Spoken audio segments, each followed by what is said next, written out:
Again, Sarah Ladislaw, the Director of the Energy and National Security Program here at CSIS, and very grateful to have here with us for a lunchtime discussion a representative from the Obama administration, Jason Miller, who's a Special Assistant to the President and Deputy Director of the National Economic Council.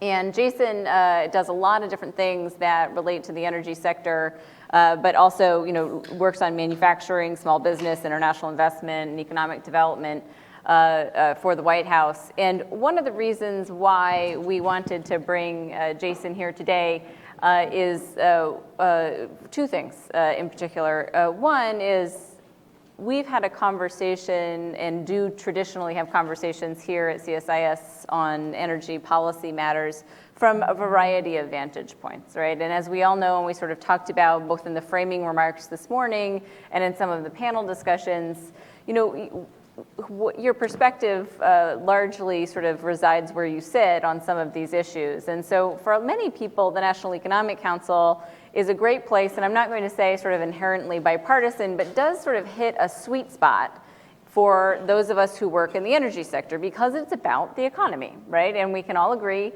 that energy is a contributor to the nation's economy and plays an extremely important role.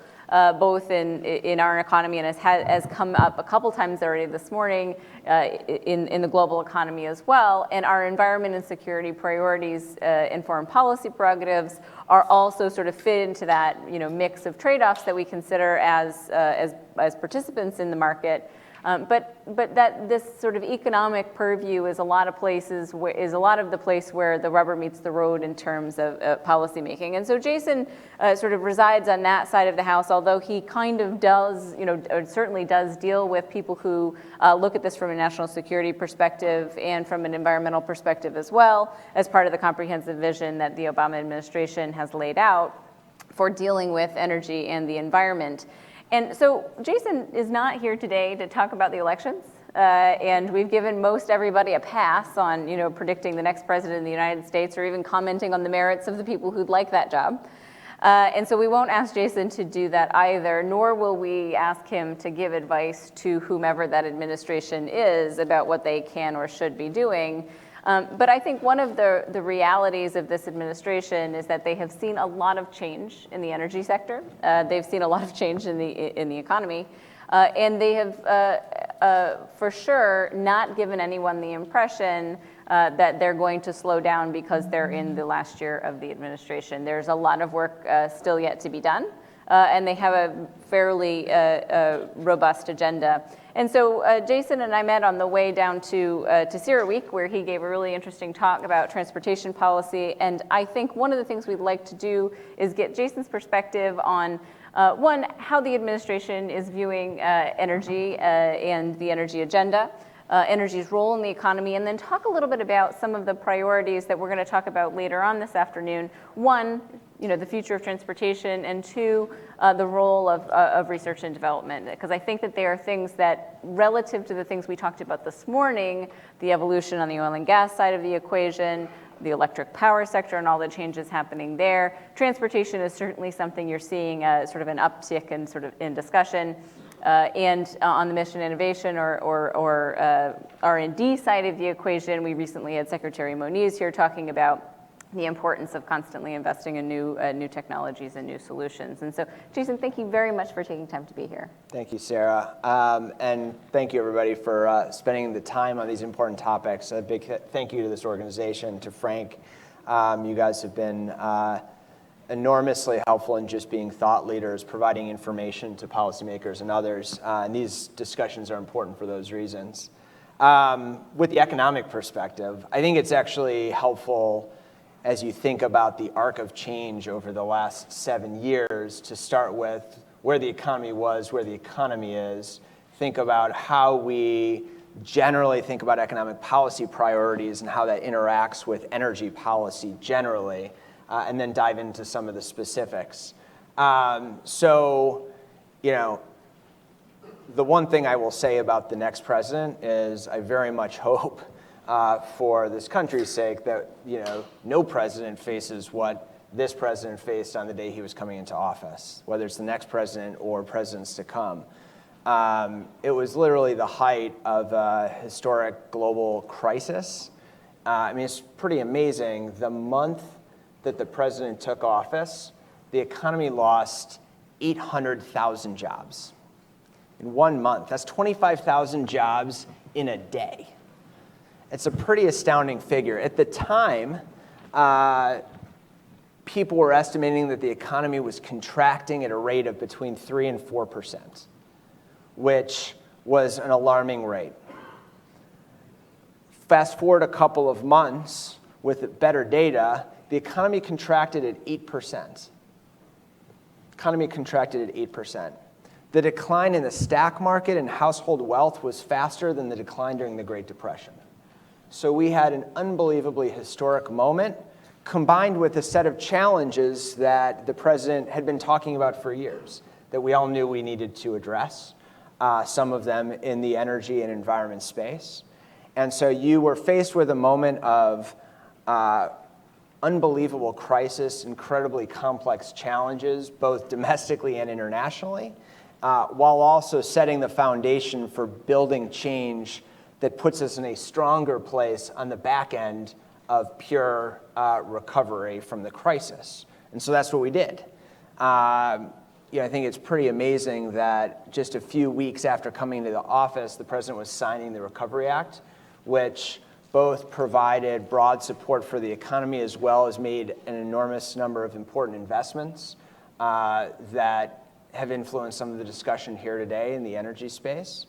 And we've seen really steady progress. So the president came into office in January of 2009. The economy stopped contracting by the beginning of the third quarter 2009. By February 2010, the economy started adding jobs again.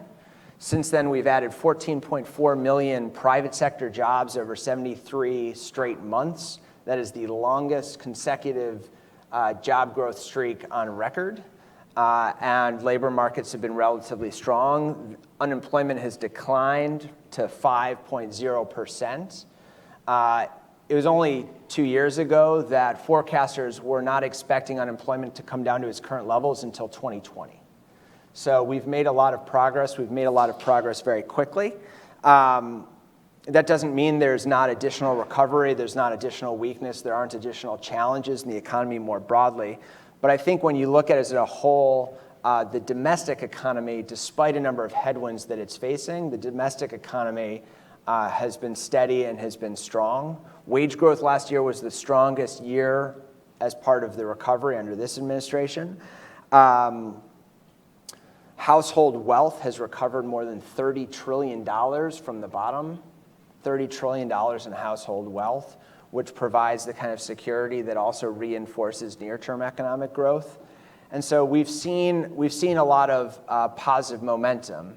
Right now, there are two headwinds that the economy has faced. The most significant being international growth has been weak. And weak international growth negatively impacts both our exports as well as our competitiveness and the relative investment associated with that. And of course, we've seen parts of the economy contract as a result of decreased capital investment, particularly in the energy sector, and that's impacted U.S. manufacturing as well. So we faced some of these headwinds, but as a whole, an enormous amount of progress and a lot of strength when you look at consumption numbers and you look at investment numbers at the domestic level. So if you think about economic policy priorities, supporting recovery and growth, enabling faster productivity over time, and enhancing economic opportunity, I think we're making strong progress across the board. When you take that frame and you look at it in context of energy policy questions, what are we doing to support investment? What are we doing to enhance innovation? Are we ensuring that capital investment is properly allocated and properly reflects the costs of those activities? And how are the costs to households, the use of energy, whether that be in the transportation sector, in heating and electricity, how is that impacting household decisions and household well-being? So when you translate that economic progress into the changes that we've seen in the energy sector, I mean, number one, we are now the world's largest producer in oil and gas. I'm sure that was a topic of conversation in the first panel this morning. We're ahead of Saudi Arabia, we're ahead of Russia, and that has had enormous implications despite decreased production since the decline in oil prices beginning in late 2014. I think when you look at what that has meant overall for the economy, that has clearly been a big source of growth.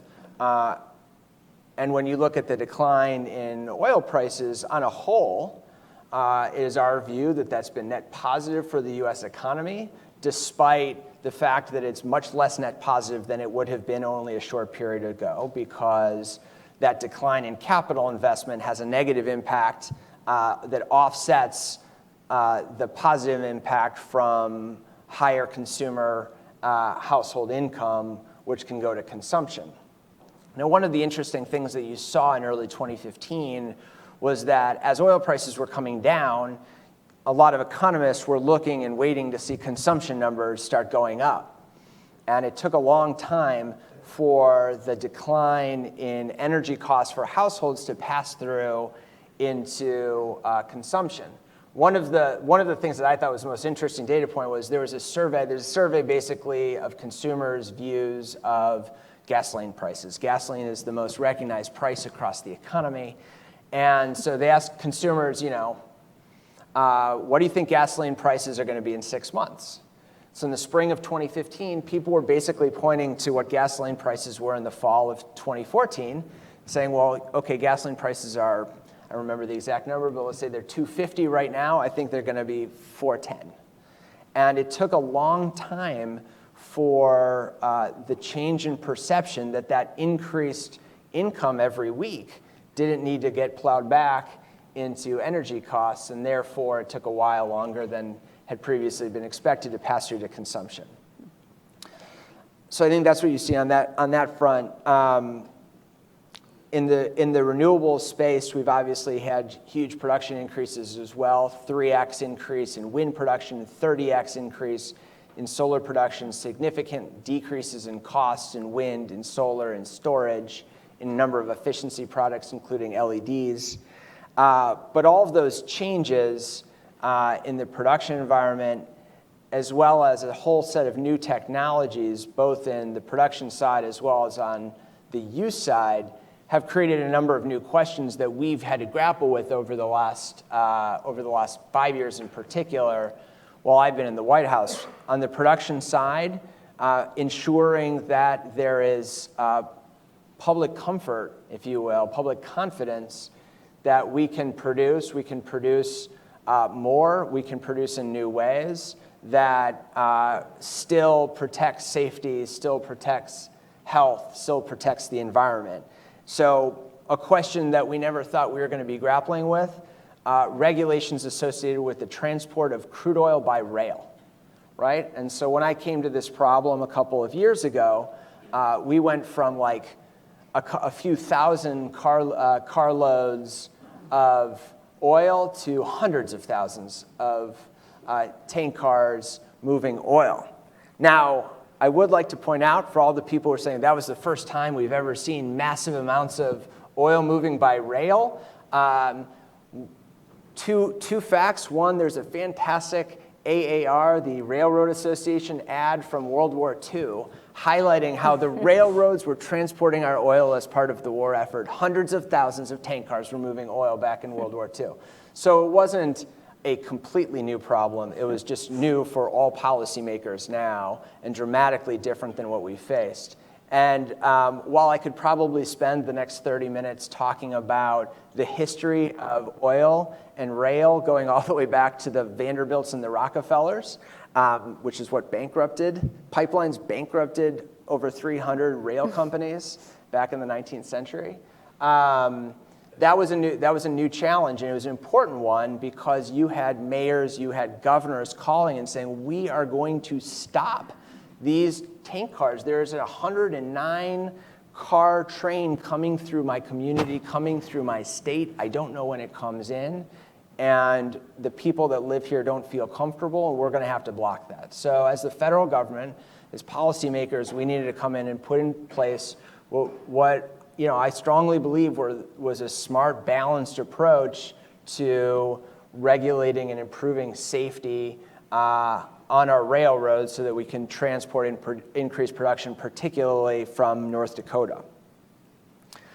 A whole new set of infrastructure questions arose. Suddenly we were grappling with questions associated with the Strategic Petroleum Reserve because the infrastructure in the Gulf was fundamentally different than it had been 5 years ago. Not the physical infrastructure, but how people were moving oil and product. And the fundamental policy basis for the SPR, can we respond to global supply disruptions, required a real look and a proposal by the administration that we were successful on last year and will now be implementing, both this administration and the next one, upgrading, extending the life, and building new infrastructure associated with the Strategic Petroleum Reserve.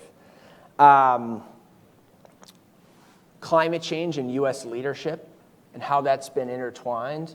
I think what you saw last week with the signing by 34 countries representing relatively half of emissions was a significant one, and it has broader implications when we think about both economic policy, international economic policy, and foreign policy in terms of the role of U.S. leadership in spurring action around addressing the challenges of climate change and making sure we have motivated action now with a recognition that we can increase ambition over time. And technology. There are a number of new technologies across the board here, and that I think will raise new policy challenges, that will create new companies, that will disrupt some sectors. When and how that happens, I think still is an open question. But if you look at the confluence of vehicle electrification and autonomous vehicles over the next 5 to 25 years, raises real fundamental policy questions that we need to address, and we need to start addressing them now, which is why we're thinking a lot about vehicle autonomy, making sure that we have in place a framework for a national policy so you don't have 50 different approaches to autonomous vehicles, which if the federal government were to do nothing, that is the most likely outcome that we would see. And I think we can all agree, irrespective of what one thinks about the benefits and costs of autonomous vehicles, that a patchwork would clearly be suboptimal. So from an economic standpoint, I think we've made a significant amount of progress. The energy space has been one of significant transformation, which has raised a whole host of new questions. And when you look at what we've been able to accomplish, I think it's fair to say, and this is something the president said when he took office, it's something he's been able and consistently said, that there are ways to do these things that are complementary. There's ways that we can drive robust growth, we can drive innovation, and we can create opportunities for the United States that are consistent with our economic advantages while dealing with challenges like climate change, bringing down emissions. So you have, on one hand, the U.S. has shown global leadership in driving commitments associated with emissions reductions.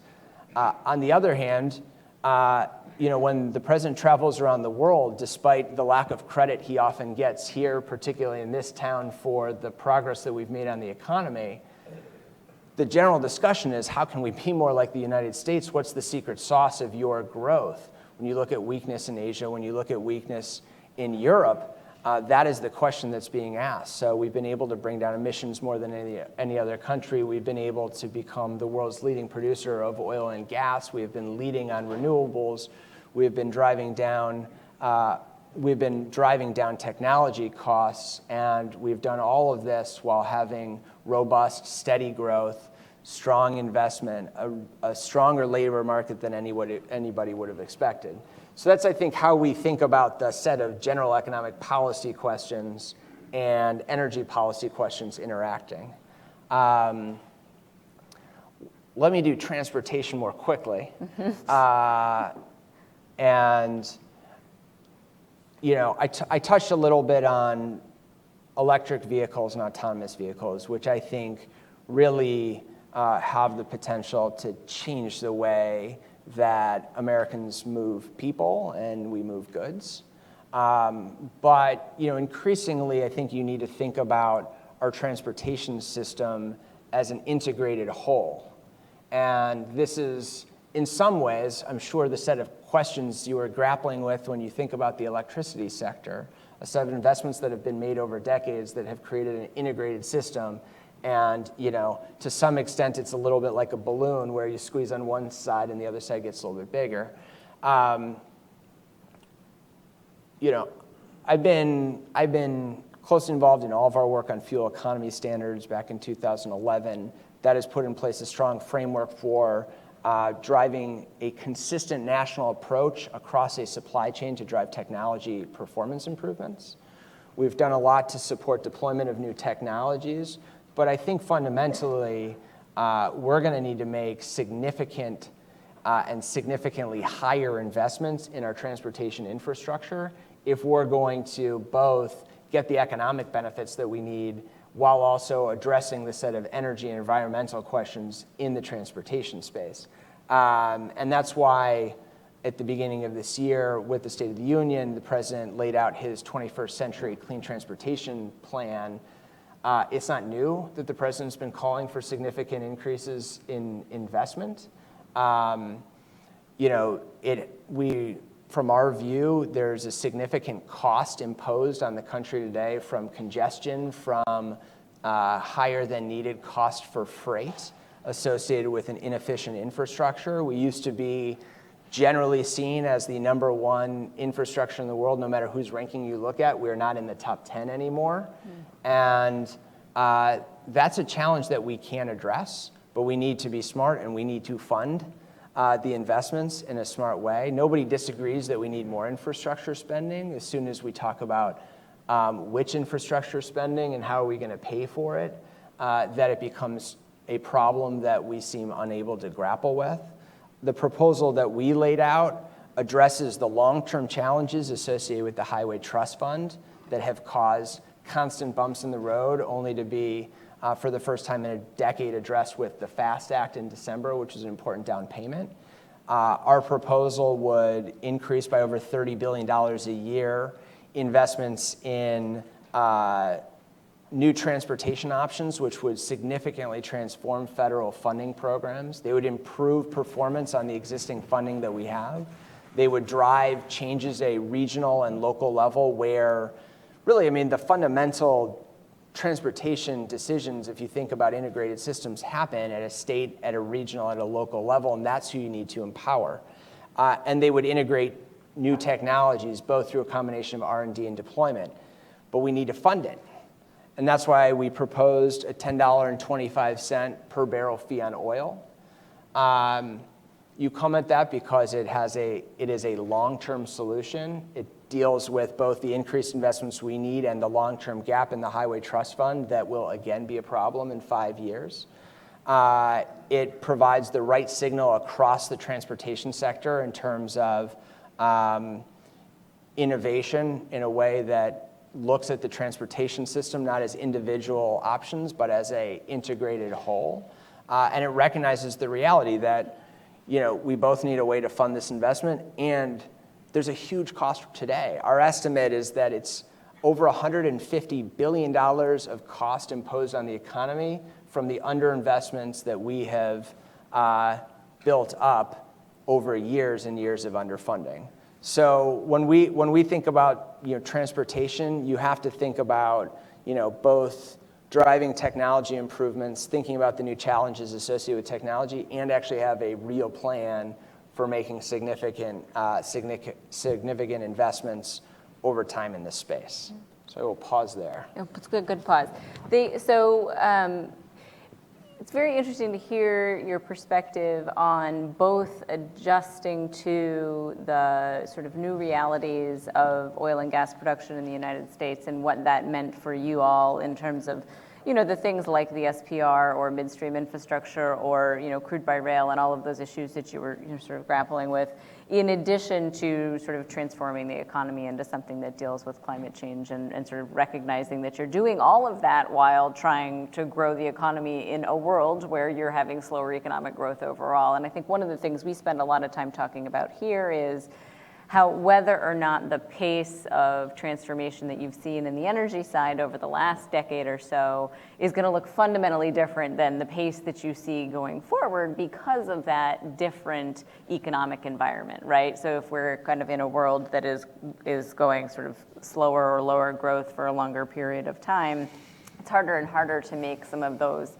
economic transitions, which really does raise the question of how to adjust your policy landscape to be able to be robust in that kind of a framework. And I think that your perspective is really helpful for considering how you have to think about energy policy as a broader sort of pillar in economic policy. I do want to deal with the transportation side for a minute because you mentioned the FAST Act, which is a great sort of down payment. You mentioned the vehicle efficiency standards, which I think have gotten a lot of credit and certainly got a lot of credit for the administration early on in the administration as being one of those, oh golly, sort of third rails of U.S. politics that we weren't quite able to get to efficiency standards, and we were broadly criticized around the world for having an efficient, a vehicle fleet.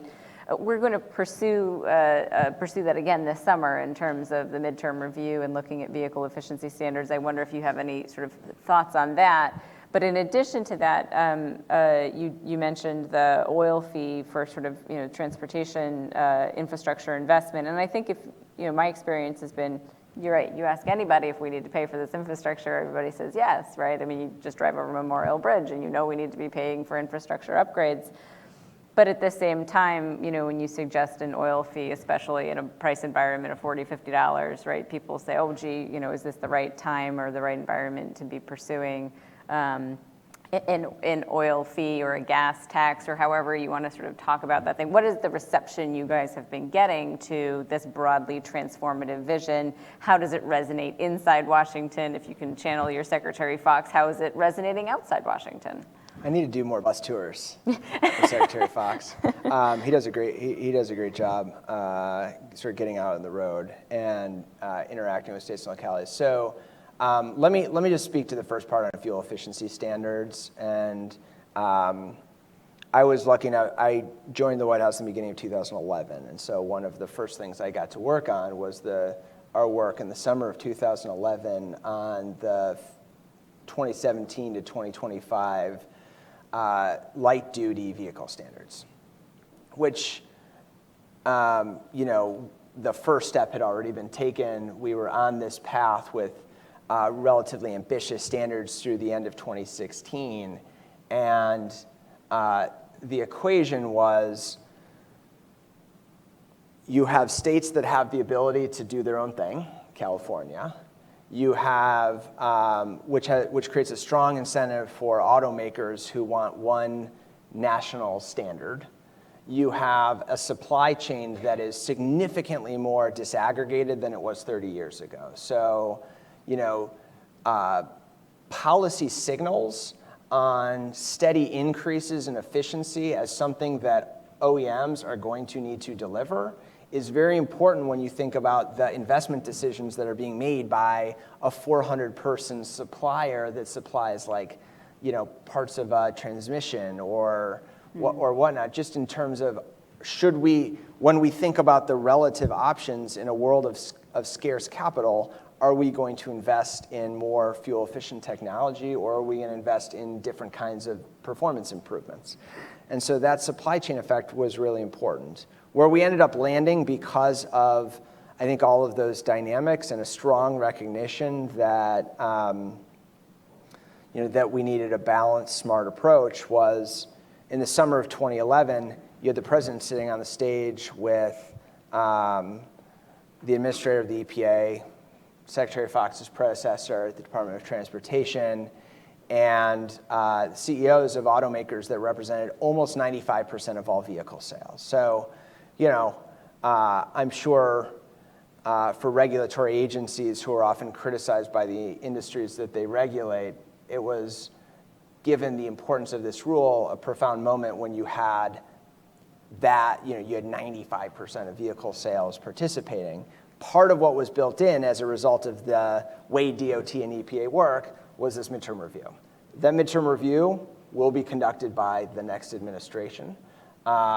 It has to happen in order for the second half of the standards to go into effect, both because NHTSA at DOT actually has to promulgate new rules, and EPA, as part of that agreement, has to determine, based upon a technical assessment, whether or not to maintain its standards or change them.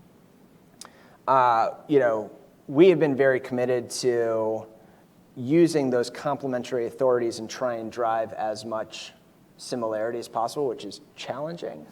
And where we've been focused is just making sure that we're building a strong technical assessment that enables the next administration and those agencies to have a strong fact base by which to go forward.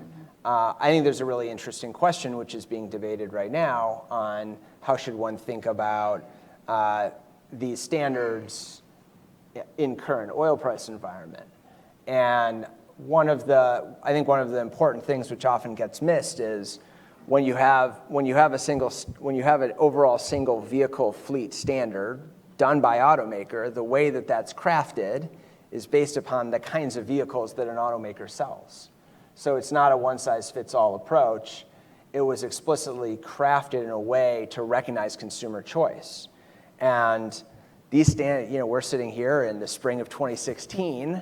These standards haven't even gone into effect yet. Model years 2017 vehicles really don't start hitting the lots until August and September. So August and September will be the first time these vehicles are being built, and they're going to last, these standards go through 2025. So we're sort of sitting here debating the merits of whether or not ambitious fuel efficiency standards make sense in a low oil price environment.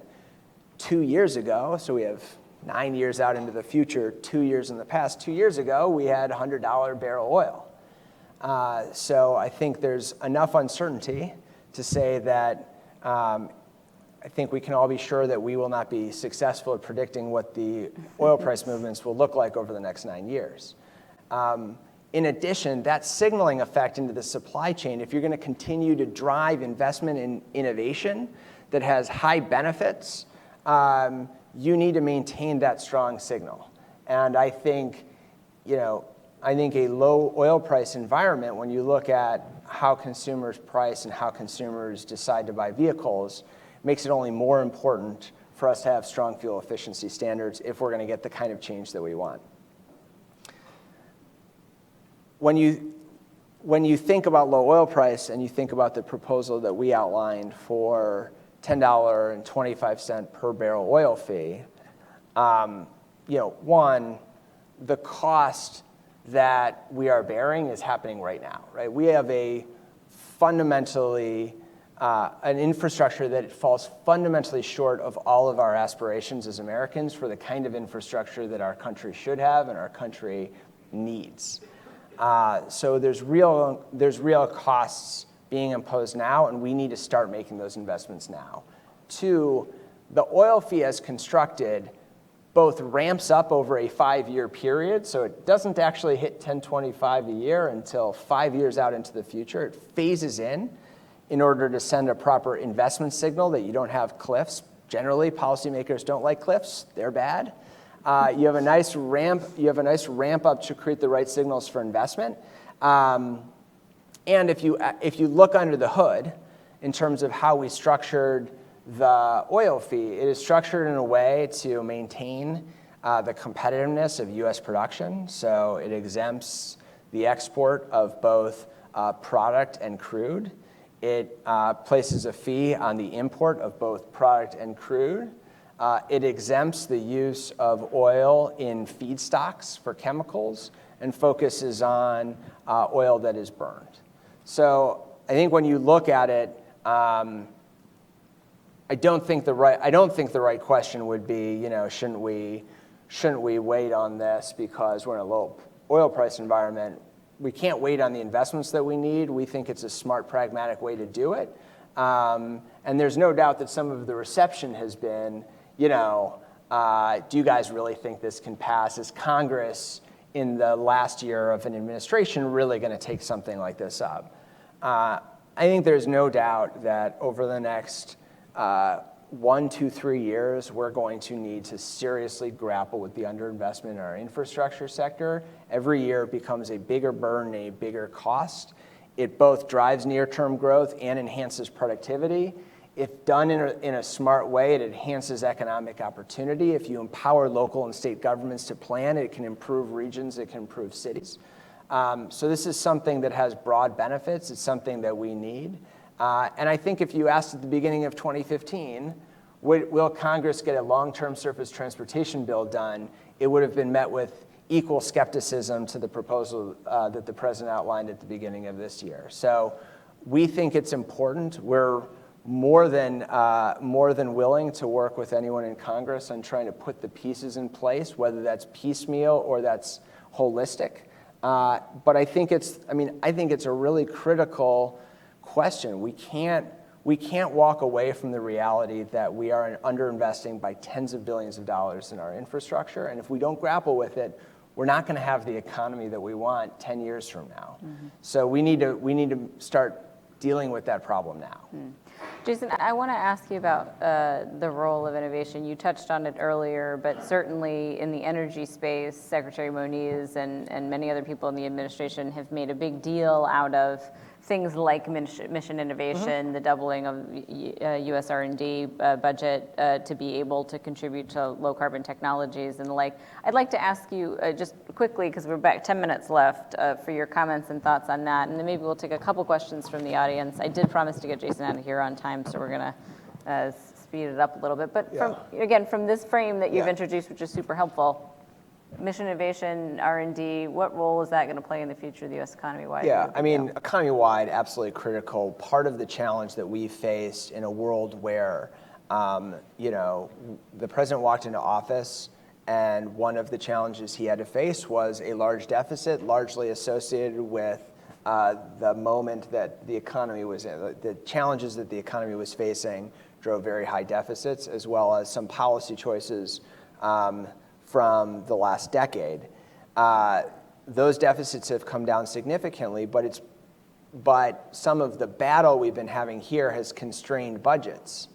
And I don't think anyone would disagree that we should be investing more in R&D, and it gets into the same problem of, we know we're underinvesting, but we're not willing to face that challenge head on. If you look at overall R&D in the US economy, we're performing okay.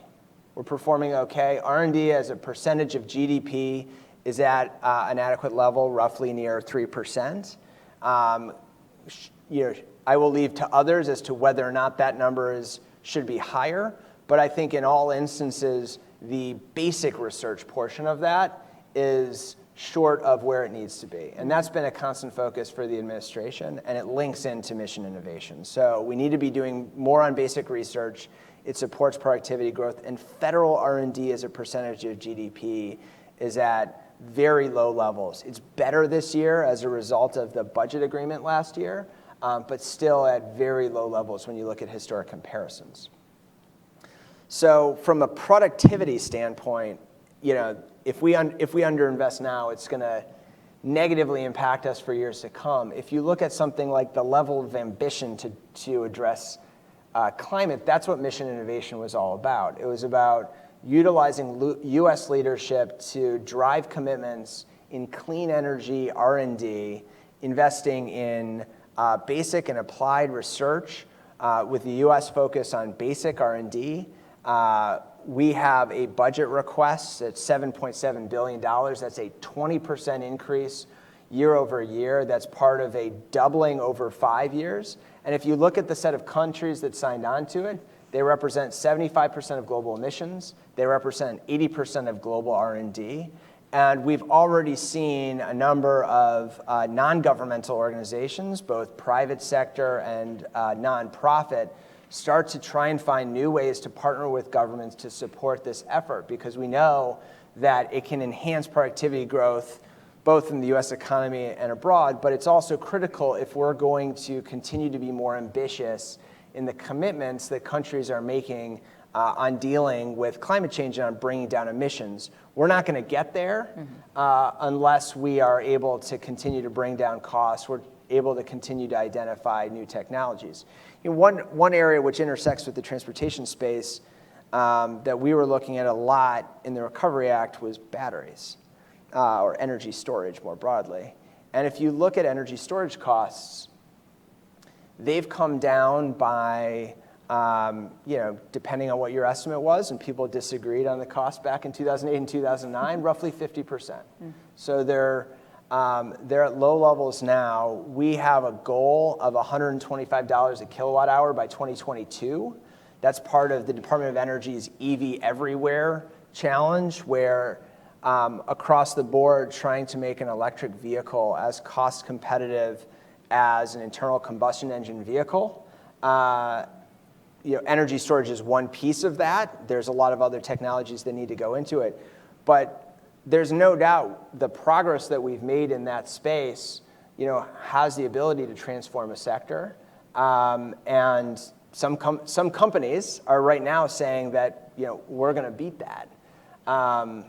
I think, electric vehicles is a really sort of an interesting one in that, within the Beltway, I think a lot of policy makers recognize both challenges and the promise, and it's like a favorite thing of reporters and pundits to point at the administration and say, you guys set all of these awesome goals back when the president took office. How are you doing on that exact number?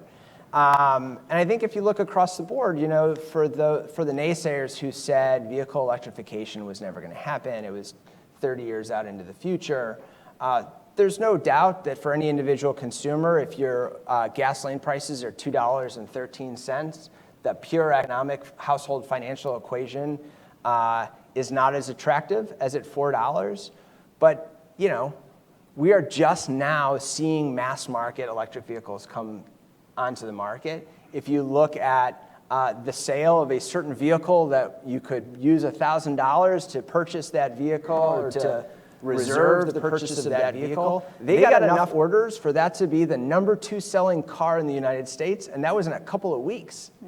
Like, that is unbelievable. So for those who say consumers aren't going to want this technology,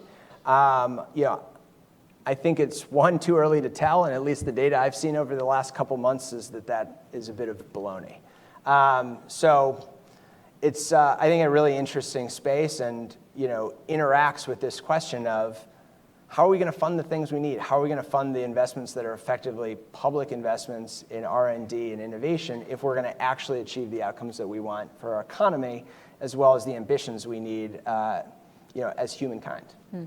Jason, we're almost at time, so do you have 5 minutes to stay over, take a couple questions real quick? Thank you, appreciate it. We'll take a couple questions very, very quickly. Name and affiliation, question in the form of a question. We'll start here. If we've got any more, I sort of sprung it on all of you. Here, go ahead. Thank you, Jason. My name is Jihan from Xinhua News Agency. I just have 2 questions. The first question is about carbon tax. Is that this morning I raised this question and several experts said that maybe it cannot be implemented in the whole US, but maybe can implement it in some states. So I want to know that, can you tell us more about your White House discussions on this issue? Whether it's time, what's your discussions about carbon tax to implement it in the whole U.S.? What's the most difficult parts? And talking about the tax cut, so it related to the Congress, and we know that brinkmanship in Congress is very serious. So can you tell us what's the attitude of Congress towards carbon tax?